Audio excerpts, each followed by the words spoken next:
So when you lived in Dias, what was life like for you? Well, you know, life here was so much different than what we got used to later.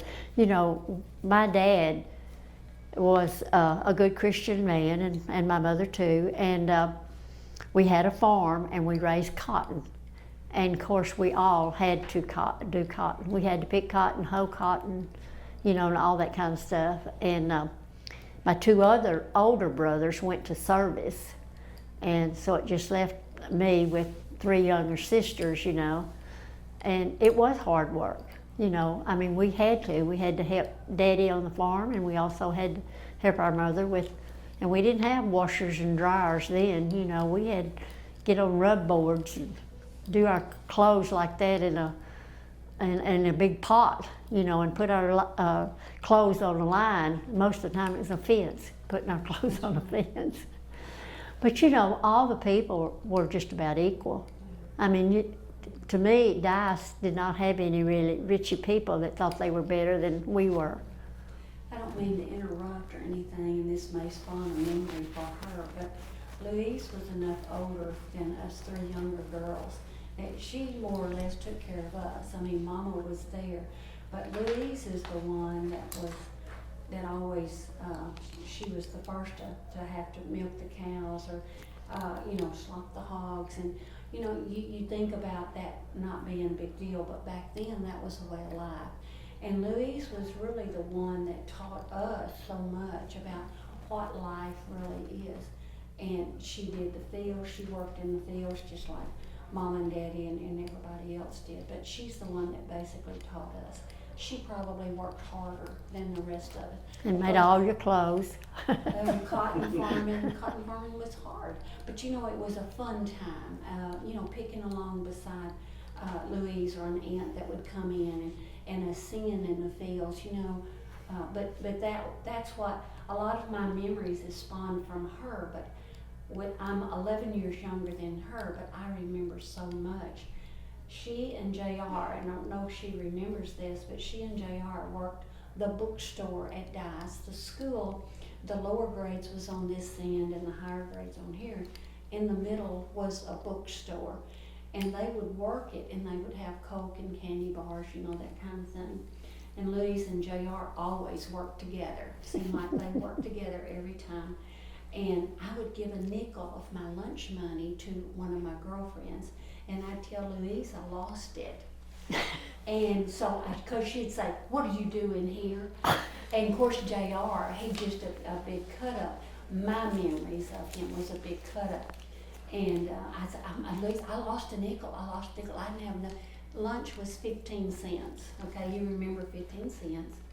And Daddy give us 15 cents.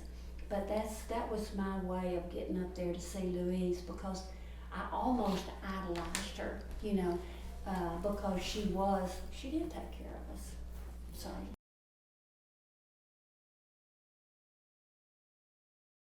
Did you live in one of the Dias colony homes? Yes, we had, my dad had 40 acres, was that? 40. We had 40 acres and, you know, cotton and corn, and I don't think he planted peanuts at one time. We've had peanuts, but. Do you remember the number? I think we said it was 117. Now, Daddy was not allotted that. We did not move here until 43. It had been allotted to our cousin's wife's family.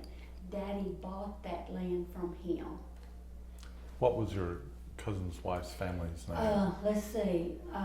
We looked it up downstairs. Ward or Ware. It was Geraldine's. Let's see, Willie and Geraldine. Okay, it was Geraldine's mom and dad. Yeah, M. Fingers. No. Oh. That was Willie's parents. Oh, okay. I don't remember. Geraldine's parents, I think, was either Ware or Ward. And I think it was 117. We were going to go back down and look and check again. What do you remember about that home? The home we lived in up here? Mm-hmm. Well, to me, it was grateful. I mean, you know, it wasn't no fancy home, but you can imagine having 8 kids, and we did have 3 bedrooms. Mm-hmm. Yeah, had 3 bedrooms, and of course, you know, we just had to all sleep together or whatever. The way our house was done, you know, a lot of them were the same way. And the girls' bedroom was on, I think it was on the north end of the house. And we had the screened-in front porch, and we could go into our bedroom off the porch. And in the wintertime, we would block that door off.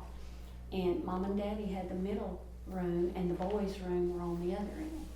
So, and then of course the living room and the kitchen and the back porch. So, We didn't have a bathroom. no. Well, We had a an outdoor bathroom. one. We had a bathroom. You had what now? Outdoor toilet. We didn't have a bathroom in the house. We We had had- the bathroom, but no running water. Yeah. Yeah. So we had to use the toilet. Don't put that in the paper. They'll edit it. Don't worry. Lord. What other stories can you think Oh. of about life in Dias when you were here? Oh, gosh. Any other? Lord, I started off with 6 pages and I finally narrowed it down to some, but some of it I better not.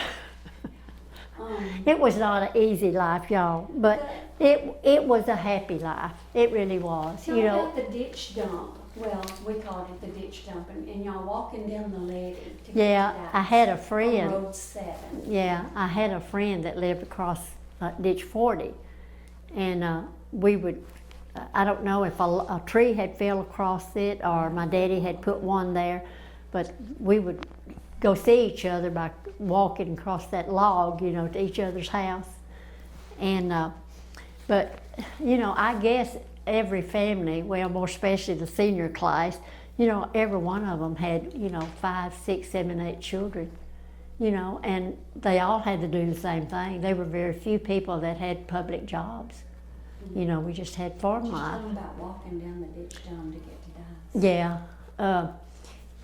I think maybe one time JR did come to the house, and there were several of us. I think Billy Little went with us.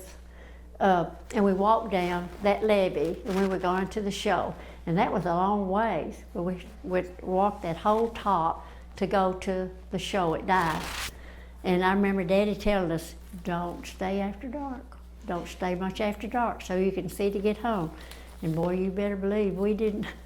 When Daddy said not to do something, well, we didn't. How much did it cost to get in the movies? Was it 15 cents? No. It was 3 and it went up to 9 and then it went up to 12. Oh, Probably y'all paid 9 cents. yeah. But I don't know where we got that, but anyway. Y'all wasn't as poor as we were. Did JR ever talk about his brother who had passed away? Oh yeah, see, we were in school that very day. And fact is, it was the next period that JR had to, it was his class's time to go. And I can remember him, when he went out there, well, the teacher was trying to get JR away, you know, and so finally somebody did get him away till they could get Tommy out of there. Not Tom. I mean, Jack? Was it? no, Jack. Jack. Yeah. Yeah, and but anyway, got back to the room then, and so immediately he came and told me what had happened, you know. But that was a sad situation. It was, and of course, all of our class then just gained around him, you know. And one of the teachers, and I remember her, we all held hands and her praying, you know, more especially for the family that was there. But that was a terrible thing, you know. And you know, right until I stopped seeing JR, well, that's all he'd ever talk about. You know, it really did get to him, you know, when because he was next to, and I guess Jack must have still been on that saw when JR got out there, and they had tried to keep him away, but he broke it and run out there with them, and but I tell you, if he was here right today, that would be his #1 subject, because he and Jack was really close. Did he find out the news while he was at school? Yes, but see how he found out. That class, see, Jack was older, and that class was already doing their ag. And so JR's class was next to go out there. And so Jack was still on the saw when JR got out there. And I guess that's what has made it so hard for him.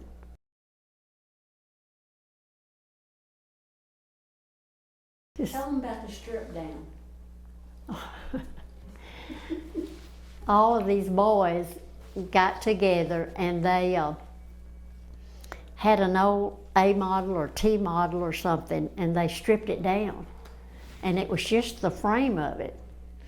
And I don't even think they were doors. But anyway, it had something in the back where you could sit or stand, and of course the steering wheel was there. So all of these boys was up there in the front, and of course they were about 3 or 4 of us girls back in the back. They were going to take us all riding. And the last thing Daddy said, he said, you can go, but don't be late. He said, you get in here before dark. Well, of course, you know, all those old gravel roads. So they wanted to show us how fast it would go.